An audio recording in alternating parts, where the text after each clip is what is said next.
যেই ছেলেটি কালকে ঘটনা ঘটেছে তার বাড়ি ভোজপুর। আপনারা যদি খবর নিয়ে দেখেন, সে এখানেও চুরি ঘটিত সমস্যার কারণে সে এখানে এলাকায় থাকতে পারেনি এবং সে এখানে আসছে সেলসম্যানের চাকরি করে। এখানেও গতকালকের ঘটনাটা মোবাইল চুরির ইস্যু নিয়ে ঘটনাটা ঘটেছে এখানে। ওয়ালাইকুম। আমি আসলে লাইফে আসতাম না, আমাকে তো কালকে মারলে আজকে 2 দিন হয়ে যেত, আমি মরে যেতাম। শুধু আপনাদের দোয়া আমি বেঁচে আছি। আমি বেশি কথা বলবো না, আমি অসুস্থ মানুষ। আমার অনেক ব্লাড গেছে, 3-4 ব্যাগ মতো ব্লাড গেছে। আমি বেঁচে আছি আল্লাহর রহমত, মা বাবার দোয়ায়, সবাই দোয়ায়, আপনার দোয়ায় বেঁচে আছি। আমার কিন্তু শেষ এখানে ওয়ালাইকুম। আমি আসলে লাইফে আসতাম না।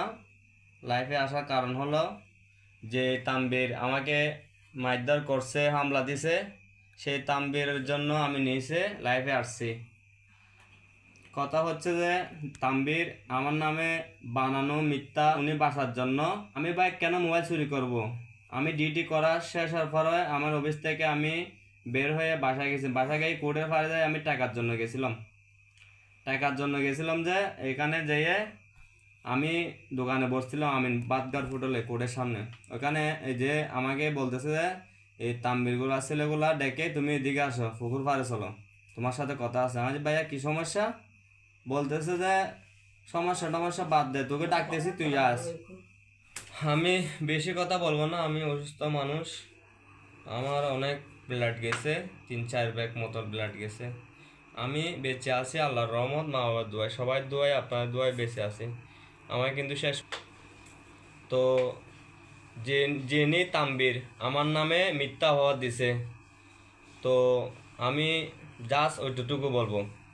তাম্বির যে আমার নামে মিথ্যা বলছে, আমি আমি কোনো মোবাইল চুরি করি নাই। উনি আমার বাসার জন্য উনি মিথ্যা হওয়া দিচ্ছে আমাকে, উনি বাসার জন্য। আমি যখন মামলা করে দিলাম, ওনারা বাসার জন্য আমাকে মোবাইল চুরির অপবাদ দিচ্ছে ফেসবুকের মধ্যে, অনলাইনের মধ্যে।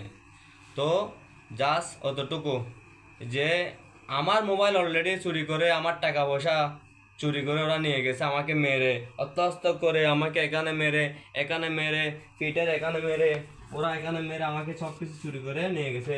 যে ছেলেগুলা কিশোরগঞ্জের তাম্বির তাম্বির কিশোরগঞ্জের লিটার বলে, সেই তাম্বিরে আমার সব কিছু লুটপাট করে নিয়ে গেছে। যে তাম্বির আমাকে মোবাইল চুরির অফার দিচ্ছে, কিন্তু আমি মোবাইল চুরি করি নাই। তো আমি কিছু বলবো না। আপনারা তো জানেন আমি সাধারণ একটা চাকরি করি, সেলম্যানের চাকরি করি। আজকে বিগত 3 বছর পর্যন্ত সেলম্যান চাকরি করি। আমি সাধারণ ছেলে, আমার আগে পিছিয়ে কেউ নেই আলফুরে আল্লাহ ছাড়া। আমি একটা অসহায় ছেলে। আমি কিন্তু এগুলোর মধ্যে কিছুতে ছিলাম না। ওরা আমাকে হাইজ্যাক করে আমার থেকে টাকা পয়সা লুটপাট করে নিয়ে গেছিল, কিন্তু আমি আপনাদের উপর বিচারটা ছাড়িয়ে দিয়েছি। আপনারা সেই বিচারটা করবেন, বুঝছেন? আমার দিকে তাকাই বলবেন। আমার আমার ভিডিওটা আপনারা তো দেখছেন লাইভের মধ্যে, আমার কিভাবে ওরা আমাকে নির্যাতন। আমি একজন অসহায়, আমার আহামরি কোনো টাকা নাই, ঠিক আছে? আমার কোনো টাকা পয়সা নাই, আমি এখনো চলতেছি। আজকে 4 দিন ওরা আমাকে মারে। আজকে আমি 4 দিন করবো, আমি ছেলে যেতে পারতেছি না। আমার একটা ছেলে আছে, আর একটা ছেলে বাচ্চা, আমার ডেলিভারি অবস্থা। এখন কি আমার বউকে আমি ডেলিভারি নেবো হাসপাতালে, নাকি আমাকে আমার বউ আমার হাসপাতালে নেবে? আমি আপনার থেকে একটা অনুরোধ চাচ্ছি। আমি এই সুস্থ বিচারটা চাই। কিশোরগঞ্জের ছেলেরা আমাকে যেভাবে মারছে, এই এই এই সমাজে, এই পরিস্থিতির মধ্যে এরকম কোনো আর যেন কোনো ঘটনা না হোক। আমি এই দাবি আপনাদের কাছে চাচ্ছি 2 হাত মিনতি করে। আমার মতো যেন আর কোনো ছেলে, কোনো মায়ের বুকে এরকম খালি না হোক। আমাকে তো কালকে মারলে আজকে 2 দিন হয়ে যেত, আমি মরে যেতাম। শুধু আপনাদের দোয়া আমি বেঁচে আছি, বাকিটা আপনারা দেখবেন। আসসালামু আলাইকুম।